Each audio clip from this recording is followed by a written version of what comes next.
Ricker Westfield avait toujours été méticuleux dans ses plans. En tant qu'un des ingénieurs structurels les plus respectés de Portland, il avait bâti sa réputation sur sa capacité à anticiper les problèmes avant qu'ils ne se matérialisent. À 42 ans, il avait construit une vie tout aussi méthodique, une vaste demeure dans les West Hills, 2 adolescents prometteurs et un mariage de 17 ans avec Vanessa, autrefois son amour d'université. La pluie tambourinait contre les fenêtres de son bureau au centre-ville alors que Ricker examinait les plans finaux de la Horizon Tower, un gratte-ciel de 60 étages destiné à redéfinir la silhouette de la ville. Son entreprise avait remporté le contrat face à celle de son frère Donovan, une victoire qui avait transformé leur rivalité en un gouffre béant. Monsieur Westfield, votre rendez-vous de 15 heures a annulé, annonça son assistante Laurel depuis l'embrasure de la porte. Et Madame Westfield a appelé. Elle a rappelé de ne pas oublier le dîner de Thanksgiving chez vos parents demain. Ricker acquiesça sans lever les yeux. Dit-elle. +3. Google Séviri. +3. Google Séviri. +3. Merci, Laurel. A-t-elle mentionné si Hudson et Bailey ont confirmé leur venue depuis l'université? Elle n'a rien dit. Mais votre fils a appelé plus tôt. Il a demandé si vous pouviez le récupérer à l'aéroport ce soir au lieu de demain matin. Il veut surprendre sa mère. Un sourire sincère, le premier depuis des semaines, éclaira le visage de Ricker. Hudson, son fils de 20 ans étudiant l'architecture au MIT, avait toujours été attentionné. Bailey, sa fille de 18 ans à l'UCLA, tenait plus de Vanessa avec sa nature spontanée et son tempérament artistique. Translate.com. +5. Quizlet. +5. Reverso.net. +5. Dites à Diego que je pars plus tôt. Je finirai ses révisions à la maison. Sur le chemin du retour, le téléphone de Ricker vibra avec un message d'un numéro inconnu. Elle n'est pas celle que vous croyez. Consultez les enregistrements de sécurité de la maison d'hôte du week-end dernier. Désolé. Son étreinte se resserra sur le volant. La maison d'hôte servait d'atelier d'art à Vanessa depuis un an, un lieu où elle prétendait avoir besoin de solitude pour ses sculptures. Ricker avait respecté son espace, malgré la distance croissante entre eux. Maintenant, une froide appréhension nouait son estomac. À la maison, Vanessa était absente à un cours de poterie le jeudi, selon le calendrier familial. Ricker se dirigea directement vers son bureau et accéda au système de sécurité. Les caméras de la maison d'hôte avaient été désactivées, mais celles de l'extérieur révélèrent suffisamment, la Audi argentée de Donovan entrant dans l'allée privée à 14h17 le samedi précédent, repartant 4 heures plus tard. Ce n'était pas la première fois, selon les archives horodatées remontant à plusieurs mois. Son frère. Sa femme. La trahison se cristallisa comme de la glace dans ses veines. Linguet. +9. Quizlet. +9. FrenchDictionary.com. +9. Google Séviri. +3. DeepL. +3. Reverso.net. +3. Le téléphone de Ricker sonna. Son père, Lawrence Westfield, le patriarche qui avait bâti Westfield Construction à partir de rien. Fils, ta mère et moi devons te parler avant le dîner de demain. Il y a des affaires familiales à discuter. Google Séviri. +1. Google Séviri. +1. Est-ce que ça peut attendre, papa? Je suis en plein milieu de quelque chose d'important. J'en ai bien peur que non. Cela concerne l'avenir de l'entreprise et certaines décisions que nous avons récemment prises. La voix de son père portait une tension inhabituelle. Je serai là dans 1 heure, répondit Ricker, son esprit déjà en train de calculer, de relier les points. Avant de partir, il passa 2 appels. Le premier à son détective privé, Mera Cowell, qui avait aidé son entreprise à vérifier les clients potentiels pendant des années. J'ai besoin de tout ce que tu peux trouver sur les activités de Donovan et Vanessa au cours de l'année écoulée, relevés téléphoniques, séjour à l'hôtel, transactions financières, tout. Le deuxième appel fut pour son avocat, Barrett Sloan. Barrett, j'ai besoin que tu prépares les papiers du divorce, mais ne les déposes pas encore. Et j'ai besoin d'un audit complet de mes actifs personnels, séparés de tout ce qui est lié à Westfield Construction. Immédiatement. Des problèmes à la maison, Ricker? La voix de Barrett était prudente, Professionnel. Google Séviri. +2. DeepL. +2. Reverso.net. +2. Non, répondit Ricker froidement. Juste de la préparation. Je ne commence jamais un projet sans les bases appropriées. Alors qu'il conduisait vers le domaine de ses parents à Lake Oswego, l'esprit de Ricker n'était pas sur les routes glissantes de pluie, mais sur les fondations de mensonges sous sa vie et sur la manière méthodique dont il allait les démanteler. Chapitre 2, Fondation familiale. Le manoir au bord du lac de Lawrence et Martha Westfield avait toujours représenté le summum du succès pour Ricker. En grandissant, il avait observé son père transformer une petite entreprise de construction locale en Westfield Construction, l'une des principales sociétés de développement du Nord-Ouest. Maintenant, alors que Ricker se garait à côté du Range Rover de sa mère, la maison semblait plus une forteresse qu'un foyer. Martha l'accueillit avec un baiser à peine effleuré sur la joue. « Ton père est dans son bureau. Il est nerveux toute la journée. » Ricker trouva Laurence debout à la fenêtre, un verre de scotch à la main, regardant le quai où Ricker et Donovan avaient passé leurs étés en tant que garçons. « Tu voulais parler ?» dit Ricker en déclinant le verre offert. Laurence soupira lourdement. « J'ai pris une décision concernant la succession chez Westfield Construction. J'avais supposé que nous continuerions comme prévu, je gère les opérations et l'ingénierie, Donovan s'occupe des ventes et des relations clients. » C'était le plan, acquiesça Laurence en faisant tournoyer son scotch. Mais Donovan m'a fait part de certaines préoccupations. Le projet Horizon Tower avance exactement selon le calendrier et en dessous du budget, interrompit Ricker. Quelle préoccupation? Il m'a montré des calculs suggérant que ton design de fondation présente des défauts qui pourraient devenir catastrophiques avec le temps. Il a fait appel à des consultants qui sont d'accord. Ricker fixa son père. C'est impossible. Mon équipe a vérifié ces calculs 3 fois. Il a également souligné que ton mariage avec Vanessa est tendu, dit que tu es distrait, que tu fais des erreurs. Le conseil d'administration est préoccupé par la stabilité et... Les pièces du puzzle s'assemblèrent avec une clarté dévastatrice. Ce n'était pas simplement une affaire extra-conjugale. C'était une attaque coordonnée contre tout ce que Ricker avait construit. Alors, quelle est la décision? Demanda Ricker, sa voix dangereusement calme. Nous nommons Donovan comme PDG unique, effectif après le nouvel an. Tu conserveras tes parts, mais tu te retireras des opérations, répondit Laurence, évitant son regard. C'est ce qu'il y a de mieux pour l'entreprise. Et tu crois aux affirmations de Donovan sans me consulter? J'ai vu les rapports moi-même, mon fils. Et j'ai remarqué des changements en toi. Tu es devenu plus dur, plus isolé. Ricker se redressa, ajustant sa veste. Je vois. Et cette décision familiale incluait l'héritage de mes enfants également? Laurence sembla mal à l'aise. Nous avons restructuré le trust familial. Étant donné les circonstances, la majorité ira à Donovan et à ses futurs héritiers. Je comprends parfaitement, dit Ricker, chaque mot aussi précis qu'une incision chirurgicale. Nous en discuterons davantage au dîner demain. En partant, Ricker remarqua un message de Mera, résultat préliminaire prêt. Plus préoccupant que prévu. Appelle dès que possible. Dans sa voiture, Ricker écouta Mera détailler ses découvertes. Ils se rencontrent depuis au moins 14 mois. Mais cela va plus loin. J'ai trouvé des preuves de comptes partagés ouverts il y a 6 mois, avec de gros transferts depuis le trust familial, autorisés par tes parents. Et il y a autre chose, des enregistrements de réunions entre Donovan et tes ingénieurs du projet Horizon Tower. Ils sabotent mon design, dit Ricker, la dernière pièce du puzzle s'imbriquant. Et il convainc mon propre équipe de l'aider. Il y a plus, continua Mera.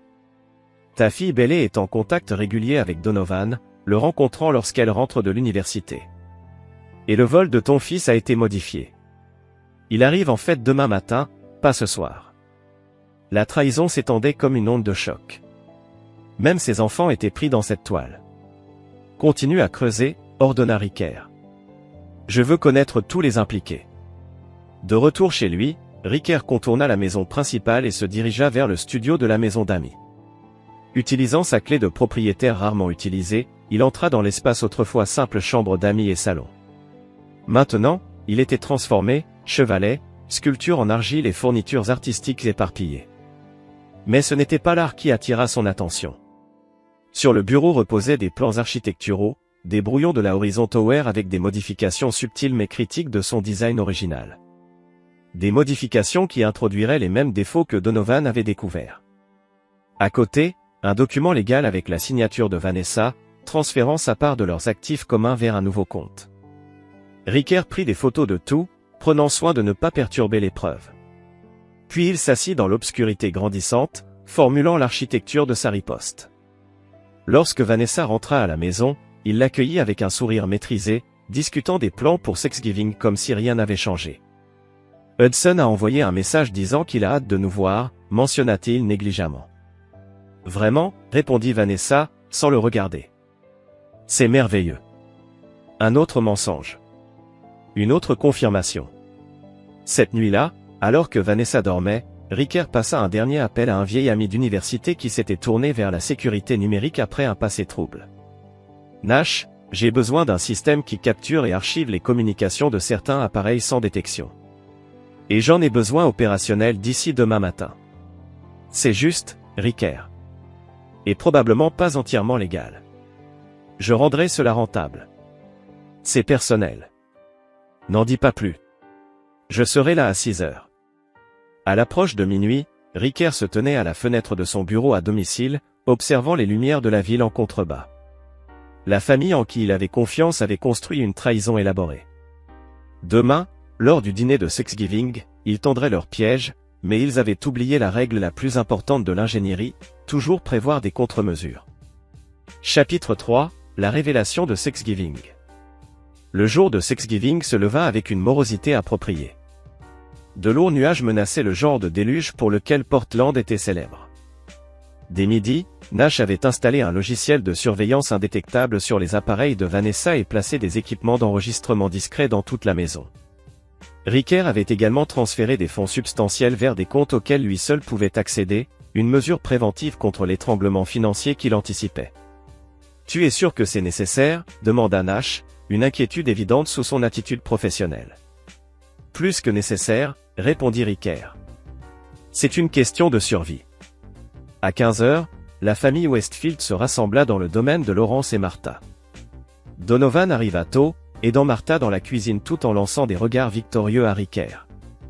Hudson et Bailey embrassèrent leur père avec ce qui semblait être une affection sincère, bien que Ricker remarqua les yeux de Bailey se posant fréquemment sur son téléphone pendant leur conversation. « Tout va bien, ma chérie ?» demanda-t-il à sa fille. « Juste des trucs de l'université, papa » répondit-elle rapidement. Trop rapidement. Le dîner commença agréablement, le repas traditionnel de Martha, la découpe rituelle de la dinde par Laurence, le vin coulant à flot. Ricker observa le tout avec une précision détachée, notant comment Vanessa se positionnait entre Donovan et Bailey, comment ses parents échangeaient des regards significatifs. Alors que le dessert approchait, Laurence se racla la gorge, tapotant son verre pour attirer l'attention. Avant de passer à la tarte à la citrouille, il y a une affaire familiale que nous devons aborder. Il regarda Martha, qui acquiesça encourageamment.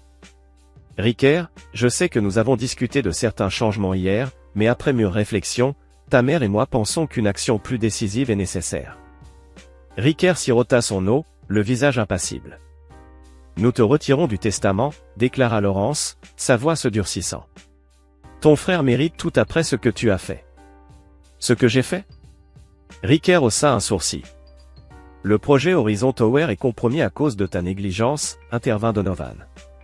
Tu as mis en danger la vie des gens, sans parler de la réputation de l'entreprise. Et ce n'est pas tout, ajouta Martha. Ton comportement est préoccupant depuis des mois. L'alcool, les nuits tardives. Quel alcool? Demanda Ricker calmement. Je n'ai pas bu depuis des années. Ne nous mens pas, s'exclama Vanessa, ses mains glissant sous la table. Nous avons tous vu les changements. Tu n'es jamais à la maison. Toujours enfermé dans ton bureau.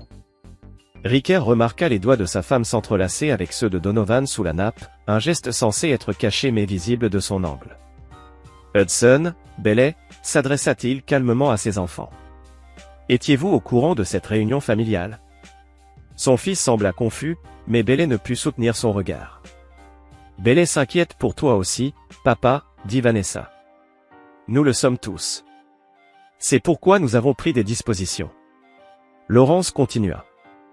Donovan prendra le contrôle total de Westfield Construction immédiatement, pas après le nouvel an. Le trust familial sera restructuré en conséquence. Et puis, il y a autre chose, ajouta Vanessa en serrant la main de Donovan ouvertement, sans honte cette fois. Je veux divorcer. Et de toute façon, les enfants te détestent. La tête de Hudson se redressa d'un coup. Quoi? Maman? J'ai jamais dit ça. C'est bon, Hudson, l'interrompit Vanessa d'une voix douce mais ferme. Tu n'as plus besoin de faire semblant. Ton père sait ce qu'il a fait à cette famille. Ricker posa lentement sa serviette et se leva. Je vois. Et qu'est-ce que j'ai fait, exactement? Tu as négligé ta famille au profit de ton travail, lança Martha d'un ton glacial. Tu as commis des erreurs critiques qui auraient pu coûter des vies, ajouta Laurence. Tu es devenu froid. Distant, conclut Vanessa. Les enfants et moi méritons mieux. Ricker répéta lentement. Les enfants, hein? Hudson, veux-tu bien partager ce que tu m'as dit la semaine dernière à propos de ton stage en architecture? Hudson parut confus. Le stage avec la société de grand-père cet été? Non, corrigea Ricker doucement. Je parle de l'évaluation technique que tu étais censé faire sur mes plans de la tour Horizon. Un silence pesant s'abattit sur la pièce. Je n'ai jamais fait d'évaluation, dit Hudson lentement. Je ne suis pas qualifié pour évaluer l'ingénierie structurelle à ce niveau. Ricker acquiesça. Et pourtant, quelqu'un a soumis un rapport signé électroniquement en ton nom, daté d'il y a 3 semaines, prétendant que mes plans étaient fondamentalement défectueux. Hudson resta bouche bée. Quoi? Ricker se tourna vers sa fille. Bailey. Peux-tu dire à tout le monde ce qu'il en est de l'offre de bourse que tu as reçue le mois dernier? Celle conditionnée à l'accès à ton fonds en fiducie? Bailey pâlit. Papa, Une bourse qui n'existe même pas, poursuivit Ricker calmement. Émise par une fondation créée il y a 6 semaines, par ton oncle. Donovan se leva brusquement. Ça suffit, Ricker. Tu es clairement instable. Assieds-toi, ordonna Ricker d'un ton si calme et ferme que Donovan obéit sans réfléchir. Je n'ai pas terminé. Il sortit une tablette de sa veste. Laissez-moi vous montrer ce que j'ai découvert au cours des dernières 24 heures. Il lança une série d'enregistrements, des conversations entre Donovan et Vanessa, non seulement planifiant leur liaison, mais orchestrant méticuleusement le démantèlement de la vie de Ricker. Des réunions où il persuadait Laurence et Martha que Ricker perdait la tête. Des discussions avec Bailey à propos de l'accès anticipé à son fonds en échange de son soutien à leurs mensonges. Tu nous espionnais, siffla Vanessa. Je rassemblais des preuves, rectifia Ricker. Y comprit ceci. L'enregistrement suivant montrait Donovan donnant des instructions à un ingénieur de Ricker, il devait modifier les plans de la tour Horizon pour y introduire les défauts qui seraient ensuite découverts. Tu as saboté mes plans, dit Ricker à son frère. Tu as trafiqué des calculs de sécurité critiques pour me faire accuser de négligence. Le visage de Laurence devint livide. Donovan, dis-moi que ce n'est pas vrai. Tout ça est manipulé, protesta Donovan. Ricker est désespéré. J'ai soumis les fichiers originaux, avec les horodatages d'authentification, au conseil et à l'inspecteur municipal, coupa Ricker, ainsi que les preuves de qui les a modifiés et quand. Les mains de Martha tremblaient en attrapant son verre d'eau. Pourquoi tu aurais fait ça, Donovan? Parce qu'il a toujours été jaloux, répondit Ricker à sa place. Moi, j'ai gagné ma position. Lui, il n'a jamais eu que le charme et la manipulation. La tour Horizon, c'était la goutte d'eau, son cabinet a perdu l'appel d'offres face au mien. Vanessa se leva, craquant enfin. Tu as tout déformé. On en a fini, Ricker. Les enfants viennent avec moi. Non, maman, dit Hudson avec fermeté. Je ne vais nulle part tant que je ne comprends pas ce qui se passe. Moi non plus, murmura Bailey, les larmes coulant sur son visage. Tu as vraiment tenté de m'acheter avec une fausse bourse? Oncle Donovan. Il vous manipule, insista Vanessa. Ricker, on veut que tu quittes la maison ce soir. Tu as jusqu'à minuit. Ricker regarda sa montre avec un calme calculé. Ce ne sera pas nécessaire. J'ai déjà pris mes dispositions. Évidemment, ricana Donovan. Tu fuis quand on te confronte. Typique. Je ne fuis pas, répondit Ricker en se redressant et en boutonnant sa veste. Je réagis. Il regarda ses enfants. Hudson. Bailey. Peu importe ce que vous décidez, vos fonds pour l'université sont en sécurité. Ils sont protégés dans des fiducies que moi seul peux débloquer.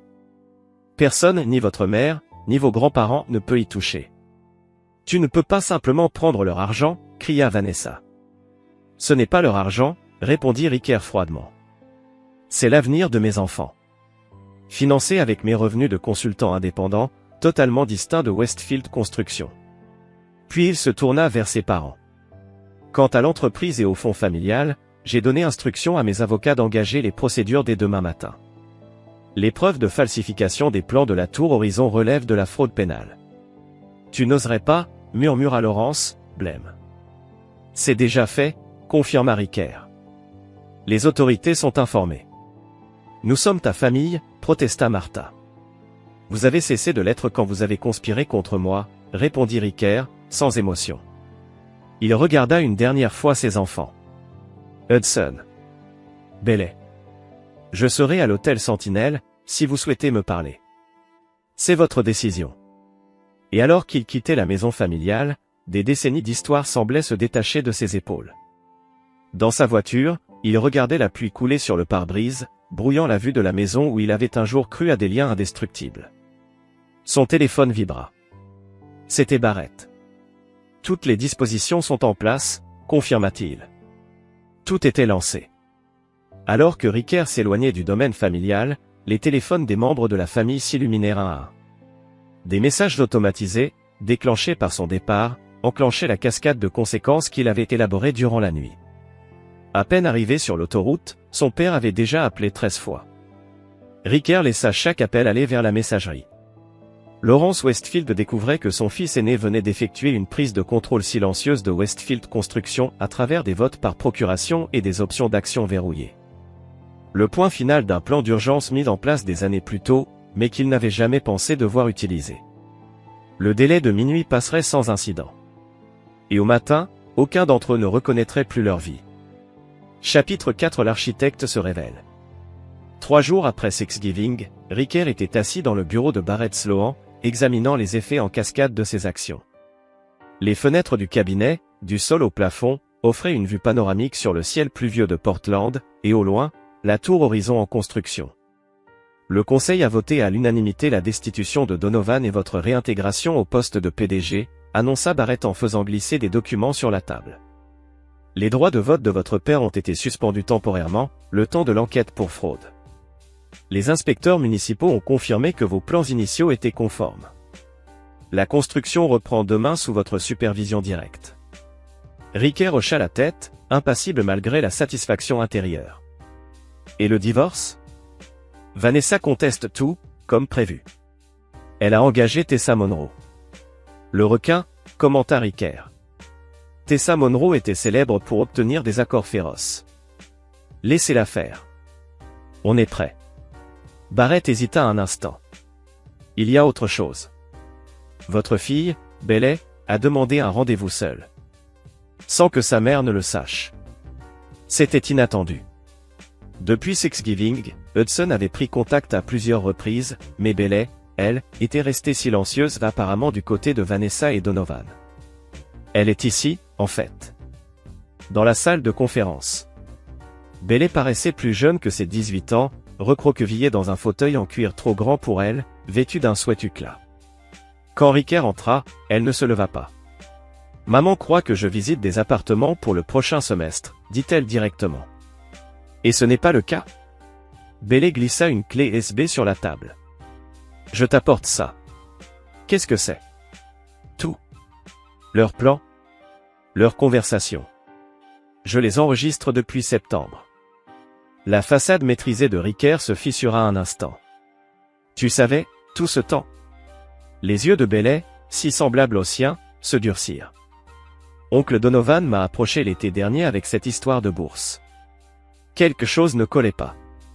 Alors j'ai commencé à observer. Puis j'ai trouvé le deuxième téléphone de maman, avec tous leurs messages. Pourquoi ne m'as-tu rien dit plus tôt ? Parce que je devais être sûr de ce qu'il préparait. Et elle hésita.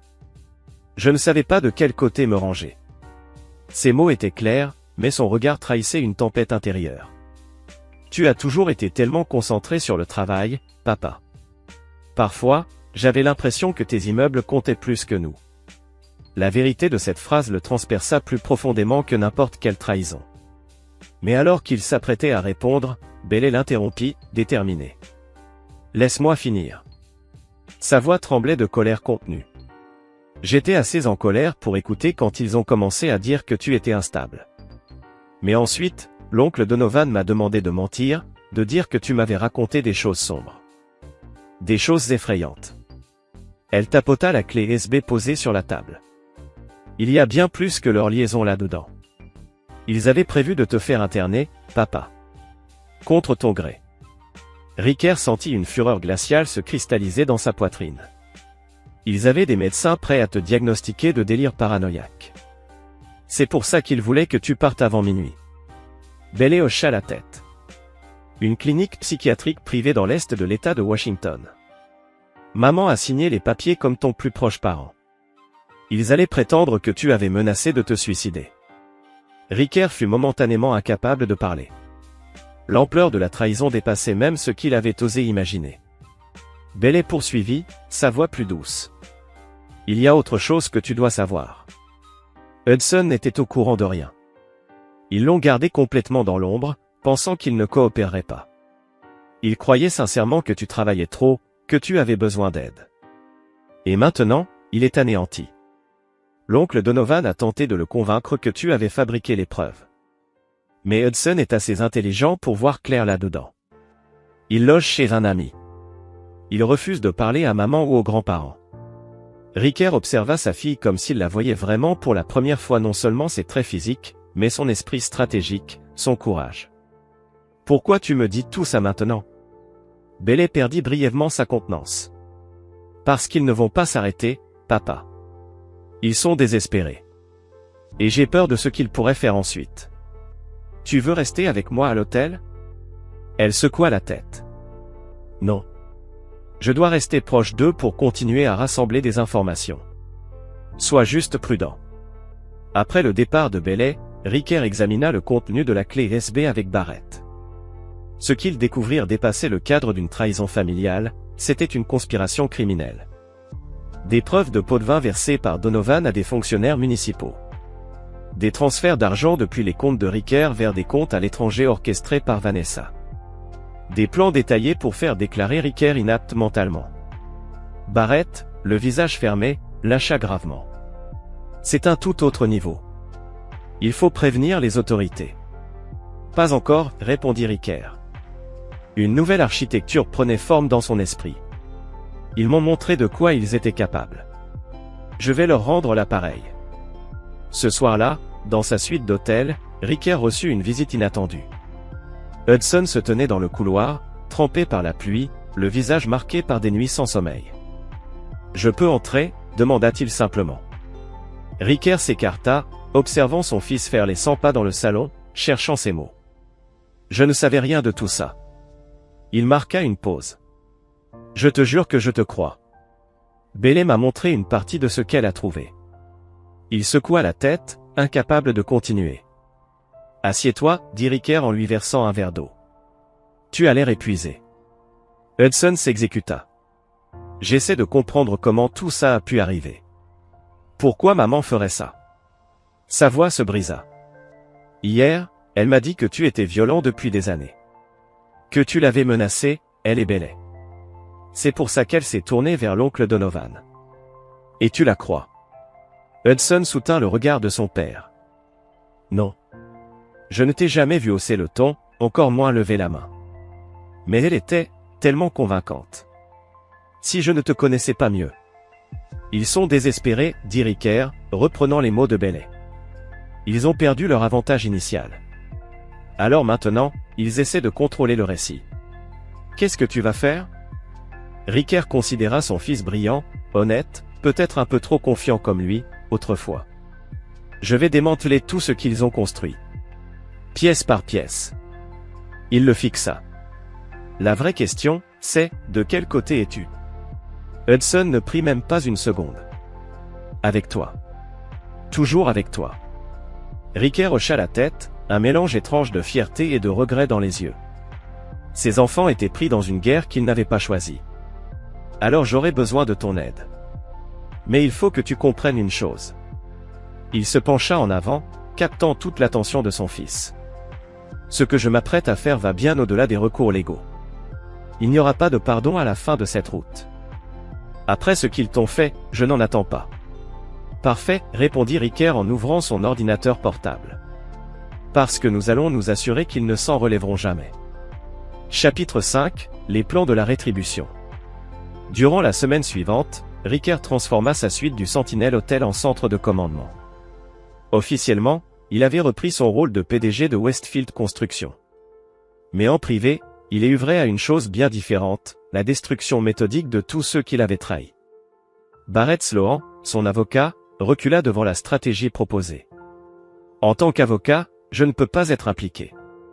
En tant qu'ami, je te dirai seulement ceci, fais attention à ne pas devenir ce qu'ils t'ont faussement accusé d'être.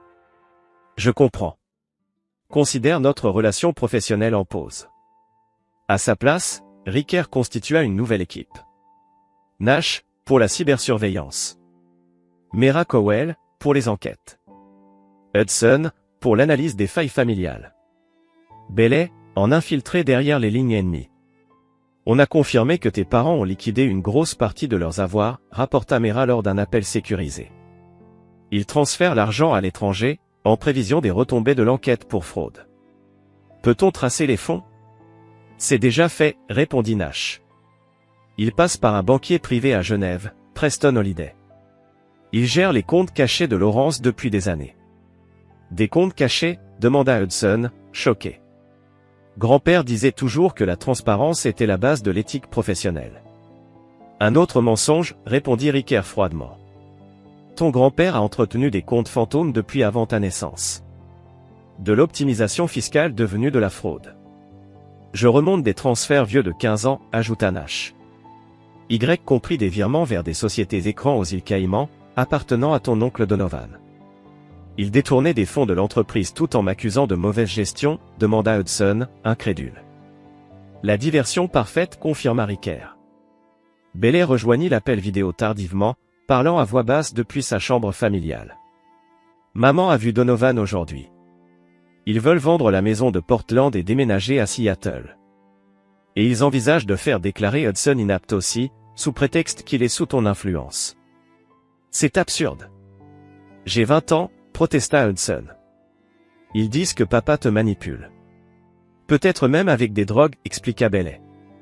Ils ont déjà parlé à un médecin spécialiste de la déprogrammation de victimes de secte. Le visage de Riker resta impassible, mais une froideur inquiétante envahit son regard. Même Hudson en frissonna. Nash met en œuvre le protocole lévitique. C'est l'option nucléaire, Riker. Une fois lancé. Je connais les conséquences. Fais-le. Après l'appel, Hudson se tourna vers son père. C'est quoi, le protocole lévitique? Une cautérisation financière totale, répondit calmement Riker. D'ici demain matin, chaque compte lié à tes grands-parents, ta mère et ton oncle sera gelé par les autorités fédérales. Pour soupçon de blanchiment et fraude fiscale. Tu les dénonces au gouvernement. Des preuves anonymes ont déjà été envoyées. Nash s'assure qu'elles soient traitées en priorité. La voix de Riker restait clinique, dénuée d'émotion. Il voulait m'enfermer, me voler ma liberté, ma réputation, mon avenir. Hudson hocha la tête, lentement. Et maintenant? Et le protocole lévitique, ce n'était que le commencement, n'est-ce pas? Phase 1, confirma Riker. Demain, nous passons à la phase 2. Le lendemain matin, Lawrence et Martha Westfield furent réveillés par des agents fédéraux frappant à leur porte, un mandat de perquisition à la main.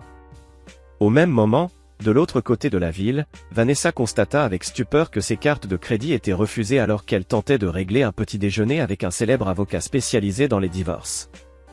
Et ailleurs, Donovan fut escorté hors de son bureau par des agents du FBI, sous les regards choqués de ses employés. Riker, depuis l'ombre, observait tout, recevant des mises à jour en temps réel via son réseau. Il ne tirait aucune joie de leur panique. Ce n'était pas une vengeance guidée par l'émotion, mais une exécution méthodique de conséquences bien méritées. À la tombée du jour, la famille qui avait juré sa perte était plongée dans le chaos. Laurence subit une légère crise cardiaque durant son interrogatoire et fut hospitalisée. Martha, autrefois le visage respectable de la famille, se retrouva incapable d'accéder au fonds de leur fondation caritative pour payer la caution. Donovan fut relâché, mais sous restriction de déplacement. Quant à Vanessa, brusquement privée de ressources financières, elle fut contrainte d'emménager chez sa sœur, à Beaverton. « N'est-ce pas suffisant ?» demanda Hudson en regardant les actualités. « Ils ont tout perdu. »« Pas tout », corrigea Ricker. « Pas encore. » La phase 2 débuta le jour suivant. Grâce à la clé USB de Bailey, Nash divulgua avec précision des éléments compromettants à des journalistes triés sur le volet, tentative de pot de vin par Donovan, enregistrement où Vanessa complotait pour faire interner Ricker, rapport d'ingénierie falsifié. L'histoire explosa dans les médias locaux avant de faire la une des publications économiques nationales. Guerre civile chez les Westfield, sabotage d'entreprises et complot d'internement révélés. Depuis sa suite d'hôtels, Ricker assista à l'effondrement de réputation bâtie sur des décennies. Lawrence Westfield, autrefois patriarche d'affaires respecté à Portland, désormais dépeint comme un conspirateur fraudeur. Donovan, le père charismatique et souriant, exposé comme un imposteur ayant mis en danger la sécurité publique pour son propre bénéfice. Vanessa, pilier de la scène artistique locale, révélée comme la véritable architecte du projet d'internement forcé de son époux. Tu les as détruits publiquement, observa Hudson, partagé. Leurs réputations sont ruinées. Exactement comme ils avaient prévu de ruiner la mienne, répondit Ricker sans émotion. Mais ce n'est pas terminé. Que reste-t-il à prendre? Leur avenir, répondit-il, se détournant de la fenêtre. C'est la phase 3. Cette nuit-là, Bailey arriva, ayant enfin abandonné toute illusion de neutralité. Maman sait que je t'aide, dit-elle. Elle m'a traité de traîtresse à la famille. Tu as choisi la vérité plutôt que la loyauté envers des menteurs, répondit Ricker. C'est un choix honorable. Père et enfants affinèrent ensemble la phase finale du plan de Ricker. Le renforcement structurel. Alors que les conséquences légales et financières suivaient leur cours, Ricker sécurisa méthodiquement sa position et détruisit toute possibilité de rédemption pour ses anciens traîtres. Il utilisa son autorité restaurée chez Westfield Construction pour entamer une restructuration complète, supprimant tous les postes tenus par les alliés de Lawrence. Il négocia des contrats exclusifs avec les clients principaux de l'entreprise, insérant des clauses interdisant explicitement toute implication future de Donovan. Grâce à une gestion avisée de ses relations presse, Ricker positionna Hudson comme le futur dirigeant, effaçant Lawrence et Donovan de l'héritage d'entreprise qu'il chérissait plus que tout. Pour Vanessa, la méthode fut tout aussi méthodique. Les procédures de divorce avancèrent rapidement, soutenues par des preuves accablantes de conspiration et d'abus financiers. Son avocat se retira de l'affaire, anticipant de potentielles poursuites pénales. Le coup le plus cruel? Ricker fit racheter par un promoteur immobilier l'espace de son atelier d'artiste, programmé pour une démolition immédiate, effaçant d'un coup des années de travail et de passion. N'est-ce pas un peu extrême? Demanda Hudson. Son atelier contenait des preuves falsifiées contre moi et des plans pour mon internement, répondit Ricker. Je le considère comme un biohazard à éliminer. À la fin de la deuxième semaine, la famille Westfield réunie autrefois pour Thanksgiving était brisée à jamais. Lawrence, toujours hospitalisé, faisait désormais face à des accusations fédérales. Martha s'était réfugiée dans leur résidence de vacances à Hawaï, pour découvrir que la propriété avait déjà été vendue, grâce à des mécanismes juridiques discrets mis en place par Ricker des années auparavant. Donovan, sous enquête pour fraude et corruption, logeait dans un hôtel bon marché, ses actifs étant gelés. Vanessa, assignée en divorce, faisait face à des accusations en tant que complice. Dans sa suite d'hôtels, Ricker réévaluait l'ensemble de son plan, avec la précision d'un ingénieur inspectant une structure achevée. « C'est suffisant maintenant, papa ?» demanda Bailey, à voix basse. Ricker réfléchit un instant. « Pas encore. Il reste un dernier élément à sécuriser. »« Lequel ?»« Le futur, répondit-il. »« Le vôtre et celui d'Hudson. » Chapitre 6 Les fondations du futur. Par un rare matin clair de décembre, Ricker se tenait aux côtés de Hudson et Bailey sur le chantier de la Tour Horizon. Les ouvriers avaient repris leur travail avec une nouvelle énergie, sous la supervision directe de Ricker. Le nuage de suspicion s'était dissipé. En ingénierie, expliqua-t-il en désignant les fondations massives en béton, on ne construit pas seulement pour la stabilité immédiate, mais pour résister aux menaces futures. C'est ce que je fais pour vous deux, garantir une base inébranlable. Plus tôt cette semaine-là, Ricker avait créé de nouveaux fonds fiduciaires pour Hudson et Bailey, contournant complètement le trust familial. Il avait transféré la majorité du contrôle de Westfield Construction dans ses structures, assurant ainsi que peu importe l'issue légale pour Lawrence et Donovan, l'entreprise resterait entre de bonnes mains. « Tu nous lègues l'entreprise ?» demanda Hudson, stupéfait. « Je protège votre héritage contre ceux qui ont tenté de vous le voler » rectifia Ricker. « La transition sera progressive. Vous apprendrez chaque aspect du métier, depuis le sol. »« Et toi, papa ?» demanda Bailey. « Que feras-tu quand tout ça sera terminé ?» Le regard de Ricker balaya l'horizon de Portland, une ville qu'il avait contribué à bâtir. « Je construirai quelque chose de nouveau. Quelque chose qui m'appartient entièrement. » Cet après-midi-là, ils apprirent que Lawrence avait subi une seconde crise cardiaque, plus grave cette fois. En route vers l'hôpital, Ricker resta impassible, bien que Hudson et Bailey l'observaient attentivement à la recherche du moindre signe d'émotion. Dans la salle d'attente, Martha, seule, le visage défait et le regard vide, murmurait. « Il demande à te voir. Les médecins disent que c'est sérieux. » Ricker entra seul dans la chambre. Lawrence, relié à des moniteurs, paraissait brisé, autant par la maladie que par la honte. « Tu viens assister à la fin ?» demanda-t-il faiblement. « Je suis venu parce que mes enfants méritent de dire adieu à leur grand-père, malgré tout, répondit Ricker d'une voix posée. Qu'ils choisissent de le faire ou non, c'est leur décision. Lawrence tenta de se redresser. « Je me suis trompé sur toi, surtout. »« Oui, tu t'es trompé. Peux-tu un jour me pardonner ?» Ricker répondit sans hausser le ton, mais sans céder non plus. « Non. » Lawrence sembla s'effondrer davantage dans son lit. « Je ne te comprends pas. Je ne t'ai jamais compris. Tu me comprenais très bien, tant que tu croyais pouvoir me contrôler, observa Ricker. C'est seulement mon indépendance qui t'échappe. Et maintenant, demanda Lawrence, la voix tremblante. Maintenant, tu fais face aux conséquences de tes actes, conclut Ricker. L'enquête fédérale continue. Westfield Construction prospérera sous un nouveau leadership. Et toi, tu seras enfin confronté à la vérité. Et le protocole lévitique n'était que le commencement, n'est-ce pas? Phase 1. Ricker avait confirmé d'un ton froid. Demain, nous passons à la phase 2. Le lendemain matin, Lawrence et Martha Westfield furent réveillés par des agents fédéraux frappant à leur porte, munis d'un mandat de perquisition. Simultanément, à quelques kilomètres de là, Vanessa tentait de régler son petit déjeuner avec un avocat en divorce 13 ans vu ses cartes de crédit furent déclinées. De l'autre côté de la ville, Donovan était escorté hors de son bureau par des agents du FBI, sous le regard choqué et silencieux de ses employés. Ricker, lui, observait tout cela à distance. Chaque événement, chaque panique, chaque humiliation, lui était transmis en temps réel par son réseau bien rodé. Ce n'était pas une question de plaisir personnel. Non. C'était une affaire de conséquences calculées. À la tombée de la nuit, la famille qui avait osé planifier sa chute était en ruine. Lawrence subit une attaque cardiaque légère lors de l'interrogatoire et fut hospitalisée. Martha, le visage public de la famille, se retrouva incapable d'accéder aux fonds de leur fondation caritative pour payer la caution. Donovan fut relâché, mais soumis à des restrictions de voyage strictes. Et Vanessa, soudainement sans ressources, n'eut d'autre choix que de s'installer chez sa sœur à Beaverton. « Ce n'est pas suffisant ?» demanda Hudson en regardant les informations à la télévision. « Ils ont tout perdu. »« Pas tout » répondit Ricker. « Pas encore. » La phase 2 débuta le lendemain. Grâce aux preuves récupérées sur la clé USB de Bailey, Nash divulgua méticuleusement les informations compromettantes à des journalistes sélectionnés.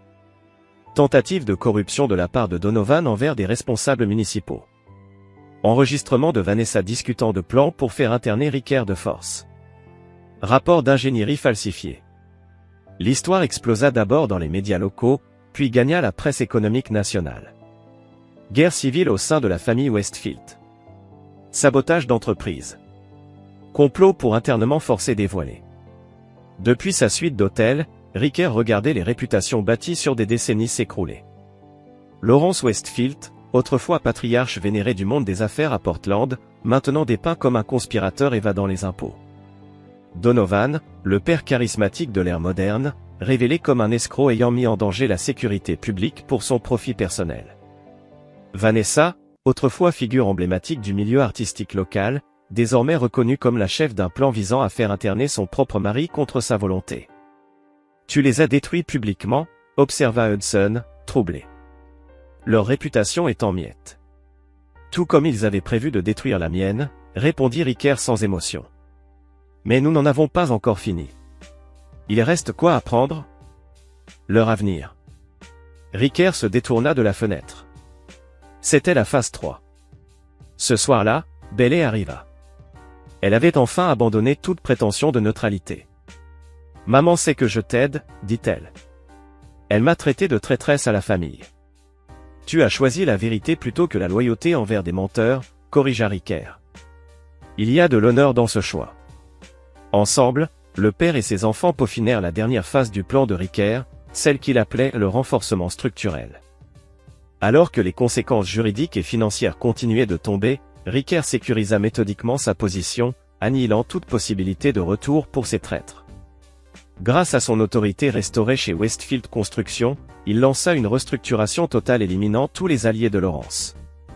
Il négocia des contrats exclusifs avec les principaux clients de l'entreprise, intégrant des clauses excluant explicitement Donovan de toute implication future. Par un jeu habile de relations presse, il positionna Hudson comme le futur leader de la société, effaçant ainsi Lawrence et Donovan de l'héritage corporatif qu'ils avaient tant convoité. Pour Vanessa, Ricker fut tout aussi méthodique. La procédure de divorce progressa avec des preuves accablantes de sa conspiration et de ses délits financiers. Son avocate se retira de l'affaire, face au risque grandissant de charges pénales. Mais le coup le plus dur vint ensuite, Ricker orchestra l'achat de l'atelier d'art de Vanessa par un promoteur immobilier. Sa démolition fut programmée immédiatement. Des années de travail artistique réduites en poussière en une journée. N'est-ce pas excessif ? Demanda Hudson en apprenant cela. Son atelier contenait des preuves falsifiées contre moi et des plans pour m'interner de force, répondit Ricker. Je considère cet endroit comme un biohazard à éliminer. À la fin de la deuxième semaine, la famille Westfield, réunie pour Thanksgiving, était brisée à jamais. Lawrence, toujours hospitalisé, faisait désormais face à des accusations fédérales. Martha, en fuite, trouva leur maison de vacances à Hawaï déjà vendue à un mécanisme légal silencieux mis en place par Ricker des années auparavant. Donovan, sous enquête pour fraude et tentative de corruption, vivait dans un motel bon marché, ses actifs gelés. Vanessa, assignée de divorce, risquait des accusations criminelles en tant que complice. Depuis sa suite, Ricker analysait chaque point de son plan avec la précision d'un ingénieur inspectant une structure achevée. « C'est assez maintenant, papa ?» demanda doucement Bailey. Ricker réfléchit. « Pas encore. Il reste un dernier élément structurel à sécuriser. » Lequel ? L'avenir. Chapitre 6 : Les fondations de l'avenir. Par une rare matinée ensoleillée de décembre, Ricker se tenait aux côtés de Hudson et Bailey sur le chantier de la Tour Horizon. Les ouvriers avaient repris le travail avec une vigueur renouvelée sous la supervision directe de Ricker. Le nuage de suspicion s'était dissipé. En ingénierie, on ne conçoit pas que pour la stabilité immédiate, mais pour résister aux menaces futures, expliqua-t-il, pointant la massive fondation en béton. C'est exactement ce que j'ai fait pour vous deux. Sécuriser une base que personne ne pourra jamais miner. Plus tôt cette semaine-là, Ricker avait créé de nouveaux trusts pour Hudson et Bailey, contournant complètement celui de la famille. Il avait transféré le contrôle de Westfield Construction à ces structures, garantissant que, peu importe le destin judiciaire de Lawrence et Donovan, l'entreprise resterait sous leur véritable contrôle. « Tu nous offres l'entreprise ?» demanda Hudson, surpris. « Je protège votre héritage contre ceux qui ont tenté de le voler », corrigea Ricker. « La transition sera progressive. Vous apprendrez chaque aspect du métier, depuis le terrain. »« Et toi ?» demanda Bailey. « Que vas-tu faire quand tout cela sera terminé ?» Ricker observa la ligne d'horizon de Portland, une ville qu'il avait contribué à bâtir pendant des décennies. « Je construirai quelque chose de nouveau. Quelque chose qui m'appartient entièrement. » Cet après-midi-là, ils apprirent que Laurence avait subi une seconde attaque cardiaque, bien plus grave. En route vers l'hôpital, Ricker garda une posture disciplinée, même si Hudson et Bailey guettaient en silence le moindre signe d'émotion. Dans la salle d'attente, Martha, seule, le visage défait, semblait avoir vieilli de plusieurs années. « Il te demande », dit-elle sans le regarder. « Les médecins disent que c'est sérieux. » Ricker entra seul dans la chambre. Laurence, branchée à des machines, n'était plus que l'ombre du titan d'autrefois. « Tu viens assister à la fin ?» demanda faiblement Laurence. « Je suis venu parce que mes enfants devraient avoir l'opportunité de dire adieu à leur grand-père, malgré tout, » répondit Ricker avec calme. « Le choix leur appartient. » Toujours aussi pragmatique, hein ? Laurence tenta de se redresser. « J'avais tort sur ton compte. »« Surtout, en fait. »« Oui, tu avais tort. Est-ce que tu pourrais me pardonner, un jour ?» Ricker l'interrompit, impassible. « Non. » Laurence sembla s'effondrer davantage dans le lit. « Je ne te comprends pas. Je ne t'ai jamais compris. »« Tu me comprenais très bien, tant que tu croyais pouvoir me contrôler, » répliqua Ricker. « C'est mon indépendance qui t'échappe. »« Et maintenant ?» demanda Laurence, la voix tremblante. « Maintenant, tu fais face aux conséquences de tes actes. L'enquête fédérale continue. Et Westfield Construction prospérera sous une nouvelle direction. Souhaitez-vous aussi une version narrée à voix ? Chapitre 6, le jugement. Et tu seras souvenu non pas comme le fondateur d'une dynastie, mais comme un avertissement. Les larmes montèrent aux yeux de Laurence. Tu es devenu dur, mon fils. Non, corrigea Ricker. Je suis devenu lucide. Il y a une différence. Il fit un pas en arrière vers la porte. Hudson et Bailey sont dehors. Je les enverrai s'ils souhaitent te voir. C'est la dernière fois que nous parlerons. Dans la salle d'attente, Ricker transmit le pronostic du médecin sans embellissement. Il est stabilisé, mais considérablement affaibli. Il le surveille de près. Devons-nous entrer ? demanda Hudson, cherchant l'avis de son père. C'est entièrement votre décision, répondit Ricker. Je n'influencerai pas votre choix. Alors que ses enfants délibéraient, Ricker reçut un message de Nash. Phase finale terminée. Ses comptes sont liés à un financement offshore. Des accusations criminelles sont imminentes. Pendant que Hudson et Bailey échangeaient brièvement avec leur grand-père, Ricker sortit pour prendre un appel de Mera. Nous avons confirmé que Vanessa et Donovan ont acheté des billets aller simples pour Buenos Aires demain matin, rapportait-elle, utilisant de l'argent liquide et des identifications empruntées. Ils tentent de fuir avant les inculpations, nota Ricker. Prévisible. Dois-je alerter les autorités fédérales ? Non, décida Ricker après un moment. Laissez-les embarquer, mais assurez-vous que nos associés en Argentine sont prêts à les recevoir. Compris. Et la liquidation des biens ? Procédez comme prévu. D'ici à ce qu'ils réalisent que leurs comptes argentins ont été gelés, il sera trop tard pour revenir en arrière. Lorsque Hudson et Bailey sortirent de la chambre de Laurence, leurs expressions étaient solennelles mais résolues. Il nous a demandé de plaider en sa faveur, dit Hudson en marchant vers la voiture. Il a dit qu'il arrangerait tout si tu arrêtais l'enquête. Et que lui as-tu répondu ? demanda Ricker. Que cela ne dépendait plus de toi, répondit Bailey. Les procureurs fédéraux ont toutes les preuves nécessaires. Ricker acquiesça avec approbation. Vous comprenez donc qu'il n'y a pas de retour en arrière possible. La voix de Hudson portait une nouvelle maturité. Oui, nous comprenons. Ce soir-là, alors qu'il dînait dans la suite d'hôtel de Ricker, les dernières pièces de sa stratégie se mirent en place. Les nouvelles annoncèrent que Vanessa et Donovan avaient été arrêtés à l'aéroport en tentant de quitter le pays. Martha, confrontée à ses propres problèmes juridiques, avait accepté de coopérer avec les procureurs en échange de clémence. La famille qui avait conspiré pour détruire Ricker était désormais dispersée, déshonorée et impuissante. Que se passe-t-il demain ? demanda Bailey en regardant la couverture médiatique. Demain, dit Ricker avec une certitude tranquille, nous recommençons à construire, mais cette fois sur une fondation inébranlable.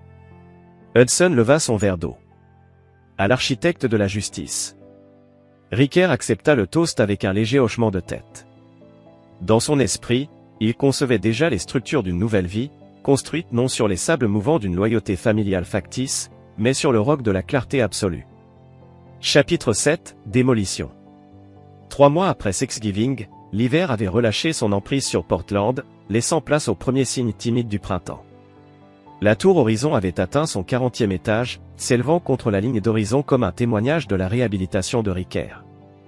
Dans une salle d'audience du centre-ville, Donovan Westfield se tenait, le visage pâle, alors que le juge prononçait sa sentence, 8 ans de prison fédérale pour fraude, tentative de corruption de fonctionnaires et conspiration. L'homme qui avait autrefois été le visage charismatique de Westfield Construction se tenait désormais diminué, en tenue de prisonnier, incapable de soutenir le regard de son frère aîné assis impassiblement dans la galerie.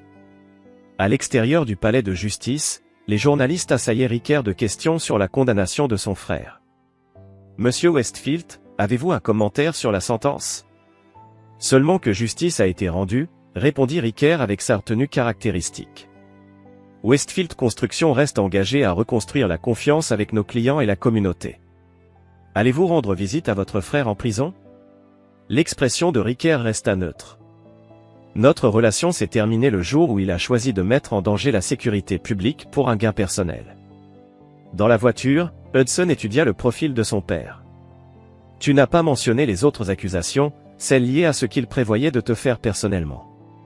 Ce n'était pas pertinent pour l'intérêt public, répondit Ricker. La fraude d'entreprise l'était. Hudson insista. 8 ans semble peu, considérant qu'il prévoyait de te faire interner contre ta volonté. La peine de prison de Donovan n'est que le début de ses conséquences, pas la conclusion. Ricker vérifia sa montre. Nous devrions nous diriger vers l'aéroport. Le vol de Bailey en provenance de Los Angeles arrive dans 1 heure. Bailey était retourné à l'UCLA après les vacances, se concentrant sur ses études tout en maintenant un contact régulier avec son père et son frère. Contrairement à beaucoup de ses pairs qui cherchaient à fuir les drames familiaux, elle avait embrassé son rôle dans ce qu'elle appelait en privé le projet de reconstruction. À l'aéroport international de Portland, elle les accueillit avec l'assurance qu'elle avait développée au cours des derniers mois, moins l'adolescente incertaine et davantage la jeune femme qui avait contribué à démanteler une conspiration. « Comment s'est passée la condamnation ?» demanda-t-elle en marchant vers la voiture. « Comme prévu, » répondit Ricker. 8 ans avec possibilité de libération conditionnelle après 5. Et le cas de grand-père? Il continue d'avancer. Sa santé complique les choses, mais les procureurs ne reculent pas. Laurence avait survécu à sa crise cardiaque mais restait en condition affaiblie, assignée à résidence en attendant son procès pour évasion fiscale et conspiration. Martha avait obtenu un accord de plaidoyer en échange de son témoignage contre son mari, une trahison qui acheva l'implosion de la famille.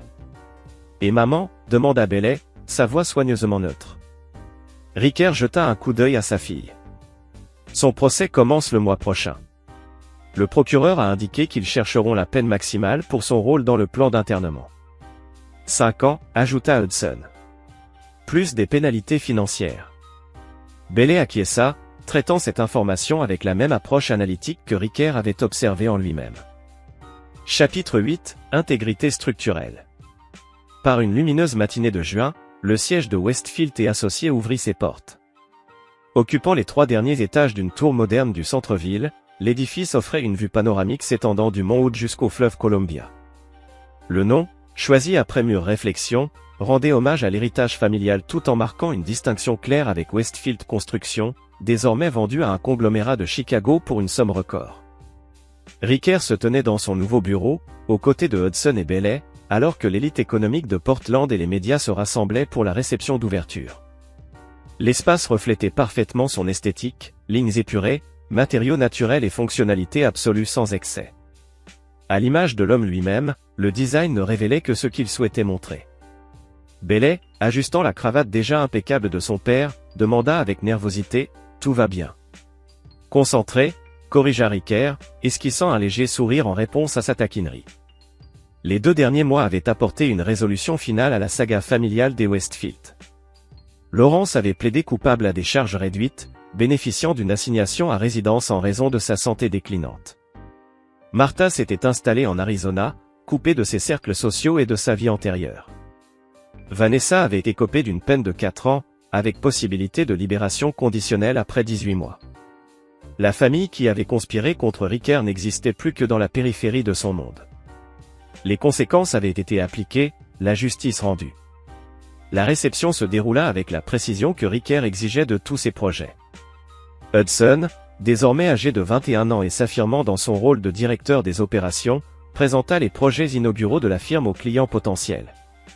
Bailey, entre 2 semestres à l'UCLA, fit preuve d'un sang-froid remarquable en exposant l'engagement de l'entreprise envers des pratiques commerciales éthiques.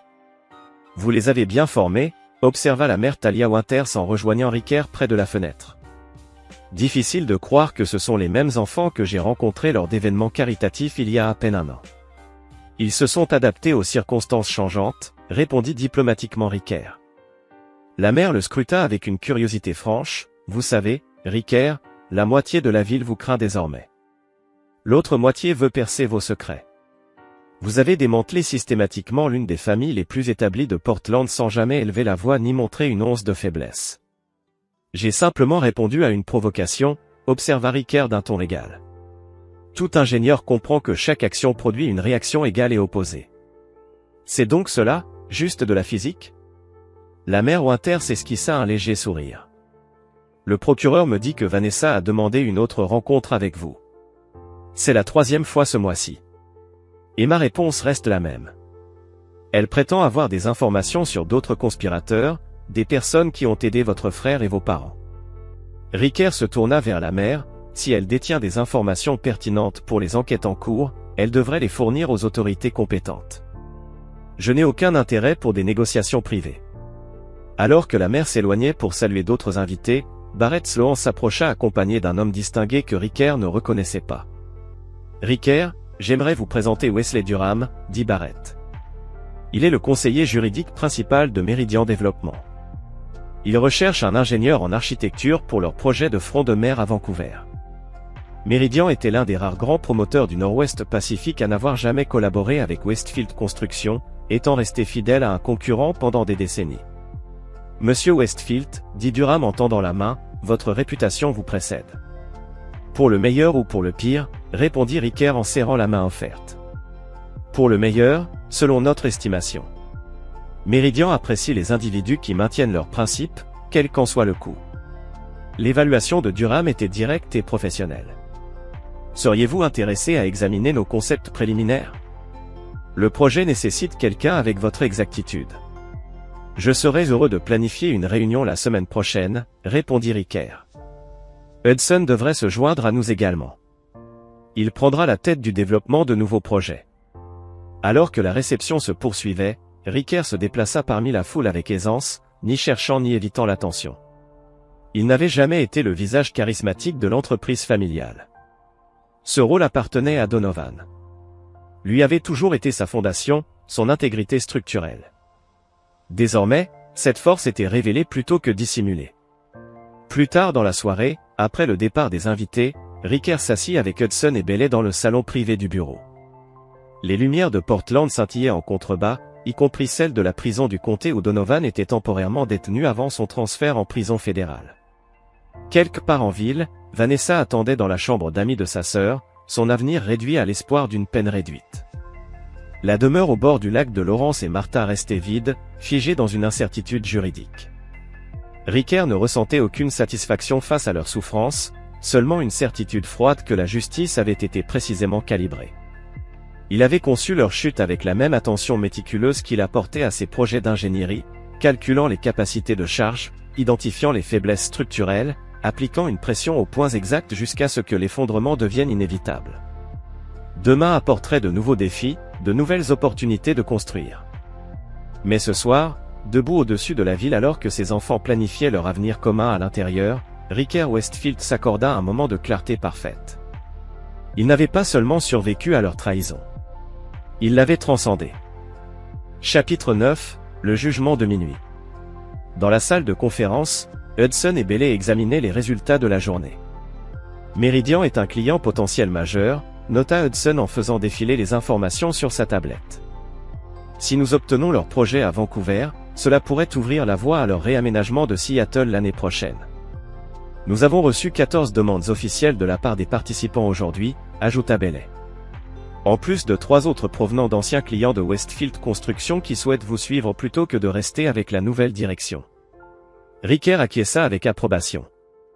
Un lancement réussi. Il y a autre chose, dit Hudson, hésitant légèrement. J'ai reçu un appel de l'avocat de l'oncle Donovan ce matin. L'expression de Ricker resta inchangée. Que voulait-il? Nous informer que l'oncle Donovan sera transféré dans un établissement fédéral au Minnesota la semaine prochaine. Il a demandé si nous envisagerions de lui rendre visite avant son départ. Et ta réponse? Hudson soutint le regard de son père. Je lui ai dit que nous avions tourné la page et lui ai suggéré d'en faire autant. Une réponse appropriée, approuva Ricker. Ranks.ca. +6. Wikipédie. +6. Téméridian.club. +6. Bailey, as-tu eu des nouvelles des représentants de ta mère? Elle acquiesça. Son nouvel avocat a envoyé une lettre demandant si je fournirais une déclaration de moralité pour son audience de libération conditionnelle l'année prochaine. Je n'ai pas encore répondu. Vous êtes tous les deux adultes, dit Ricker après un moment. Vos relations avec vos anciens membres de la famille vous appartiennent. Je ne dicterai pas vos choix, mais vous avez clairement exprimé votre position. Pas de contact, pas de pardon, observa Bailey. Ma position reflète mon expérience, corrigea Ricker. Ils ont conspiré pour me détruire, pas seulement financièrement ou professionnellement, mais complètement. Ma réponse est proportionnelle. Hudson se pencha en avant. Et s'ils regrettent sincèrement ce qu'ils ont fait? Les gens peuvent changer, non? Peut-être, reconnut Ricker. Mais le regret qui vient seulement après l'échec et les conséquences n'est pas un véritable remords. C'est simplement de la déception face à leur propre erreur de calcul. C'est froid, papa, dit Bailey doucement. C'est exact, répondit Ricker sans se défendre. En ingénierie, nous ne comptons pas sur les espoirs ou les intentions. Nous calculons les capacités de charge en fonction de la résistance démontrée. Les gens ne sont pas différents. Ils ont démontré leur caractère sous pression. J'ai ajusté mes calculs en conséquence. La conversation se tourna vers les projets à venir et les stratégies de développement commercial. Les affaires familiales furent closes avec la finalité caractéristique de Ricker. Alors qu'ils travaillaient jusqu'au soir, les lumières de Portland s'illuminaient progressivement sous eux, une ville où le nom Westfield avait désormais une nouvelle signification. Plus tard dans la nuit, après que Hudson et Bailey soient partis pour leurs appartements respectifs, Ricker resta dans son bureau à examiner les plans préliminaires du projet Méridien. Un message de Nash interrompit sa concentration. La surveillance confirme que V a reçu un téléphone portable de contrebande en prison. Tentative de contact direct avec Hudson. Message intercepté. L'expression de Ricker se durcit imperceptiblement. Malgré tout, Vanessa tentait encore de manipuler leurs enfants, cherchant des failles dans les fondations qu'il avait reconstruites. Appel émotionnel prétendant que Laurence l'a forcé à participer à la conspiration par des menaces. Demande une rencontre secrète avec Ash. Ricker considéra cette information attentivement. Il y a 6 mois, une telle tentative aurait pu réussir, Hudson ayant particulièrement eu du mal avec la rupture totale des liens familiaux. Mais maintenant, renforcé par la vérité et la clarté, son fils reconnaîtrait la manipulation pour ce qu'elle était. Aucune action nécessaire, répondit Ricker par message. Ash signalera tout contact s'il en reçoit. Il retourna à ses plans. La brève interruption déjà compartimentée et classée. Dehors, la tour horizon partiellement achevée se dressait illuminée contre le ciel nocturne, une structure qu'il avait conçue, presque perdue et finalement récupérée. Un témoignage de son principe selon lequel une ingénierie appropriée prévalait toujours contre les tentatives de compromettre l'intégrité structurelle. Demain apporterait de nouveaux défis, de nouveaux plans, de nouvelles opportunités de construire. Comme les tours qu'il créait, Ricker Westfield restait inébranlable. Un an jour pour jour après le Thanksgiving qui avait brisé sa famille, Ricker Westfield se tenait devant les vastes fenêtres de son Penthouse, observant la ville se préparer pour une nouvelle saison des fêtes. En bas, les rues de Portland scintillaient avec les premières décorations tandis qu'une légère chute de neige, rare en novembre, saupoudrait le paysage d'une pureté cristalline. L'année écoulée l'avait transformé de manière visible et invisible. Westfield & Associates s'était rapidement imposé comme la principale entreprise d'ingénierie architecturale du Nord-Ouest Pacifique, avec des projets prestigieux s'étendant de Vancouver à San Francisco. Hudson avait brillamment assumé son rôle exécutif, tandis que Bailey partageait son temps entre ses études à l'UCLA et son apprentissage au sein de l'entreprise pendant les vacances. Aux yeux des observateurs extérieurs, Ricker Westfield semblait être sorti de la trahison non seulement intacte, mais renforcée. Sa réputation de brillance était désormais égalée par une réputation de détermination implacable. La sonnette interrompit sa contemplation. Bien qu'il n'attendît pas de visiteurs, le système de sécurité avait déjà identifié et autorisé l'arrivée de Barrett Sloan. « Je m'excuse de venir sans prévenir », dit Barrett en entrant, en brossant la neige de son manteau. Mais cela ne pouvait pas attendre le matin. « Que s'est-il passé ?» demanda Ricker en conduisant son ami et avocat au salon. Barrett posa un dossier sur la table basse. « Laurence est décédée il y a 2 heures. Insuffisance cardiaque. » Ricker absorba cette information avec son calme caractéristique. Son père, techniquement encore assigné à résidence en attendant sa condamnation pour les charges restantes, était en déclin de santé depuis des mois. Martha a déjà publié une déclaration par l'intermédiaire de son avocat. Elle demande de la confidentialité pendant cette période difficile, dit Barrett avec une pointe d'ironie. Elle a également déposé une demande de déblocage de certains actifs pour les frais funéraires. Procédure standard, nota Ricker. Le tribunal approuvera probablement un montant raisonnable. Barrett hésita. Il y a autre chose. Laurence a laissé une lettre scellée pour vous chez son avocat. Ils l'ont livrée à mon bureau il y a 1 heure. Il produisit une enveloppe portant le nom de Ricker et l'écriture distinctive de son père. Ricker l'accepta sans commentaire, la posant de côté sans l'ouvrir. « Vous ne voulez pas la lire maintenant ?»« Cela peut attendre, » répondit Ricker. Quelles que soient les dernières paroles qu'il souhaitait partager, elles ne changeront rien. Barrett acquiesça, comprenant la position de son client. Il y a une autre affaire. Vanessa a obtenu une libération compassionnelle pour assister aux funérailles prévues ce samedi. Compte tenu des circonstances, je pensais que vous devriez le savoir. Merci pour l'information, dit Ricker formellement. Ce sera tout. Reconnaissant le congé, Barrett se leva. Et que ressentez-vous à l'idée de la revoir? Hudson et Bailey échangèrent un regard. Nous ne savons pas encore, dit Bailey.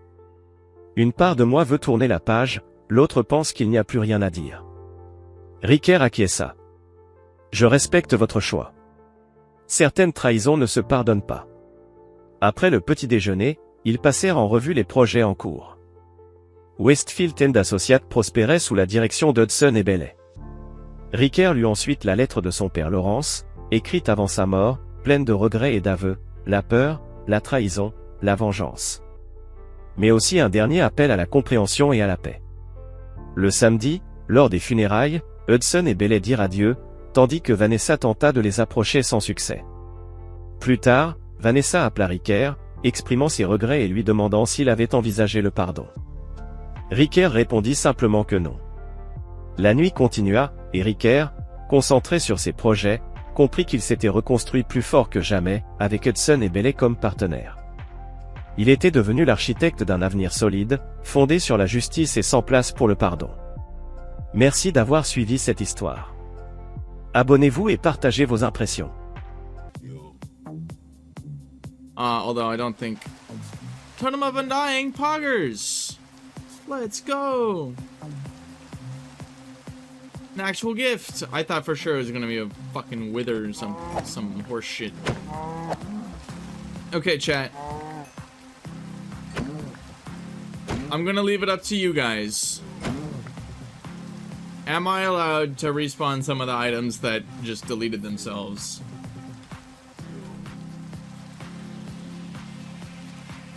Because that, I mean, unfortunately what this means is... Oh, fuck. Oh, fuck.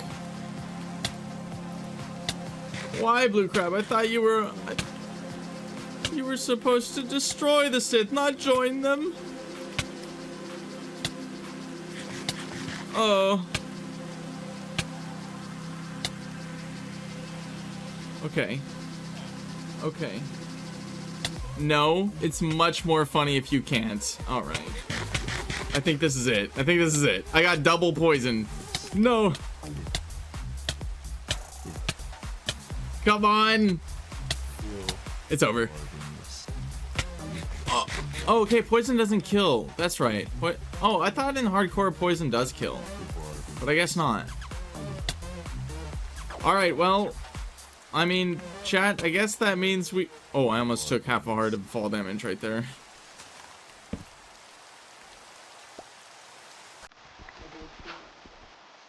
Frack inspired my dark side arc? Oh, no. We lost another one, dude. You guys are just in it for the mana, bro. I see. Non-believers in the chat room.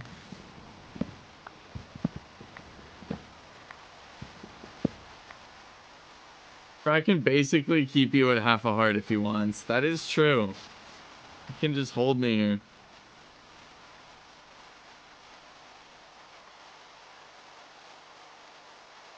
Alright, we're basically starting over because my inventory got cleared. I just made another crafting table inside a crafting table.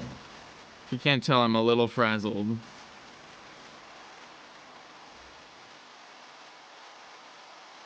So we're gonna have to go back into the mines. Start this shit all over again.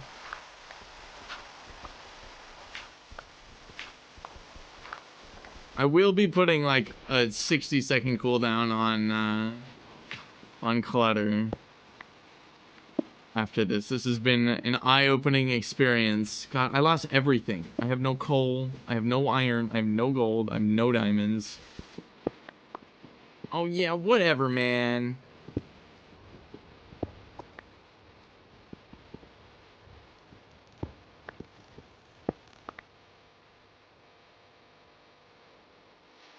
Oh my god, I'm so down, dude. I'm nothing and I'm at half a heart. If somebody joined right now, they would be so confused.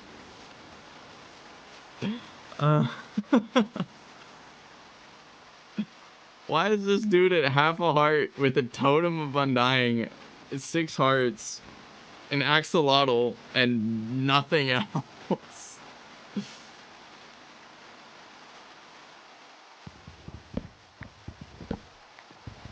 Apply regeneration!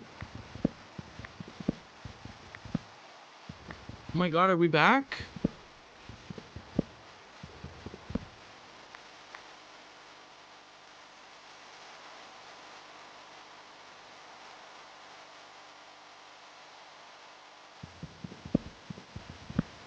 This has been a wild ride. Oh.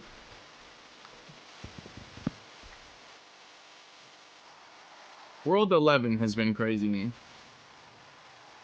Gotta show more Kira. Kira, please come back. She blessed me with her presence for like a minute and then went away again. God damn it. Kira, please!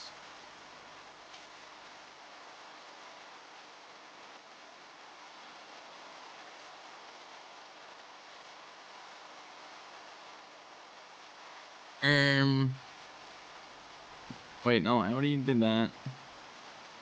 Okay, I need a pickaxe. Jesus Christ.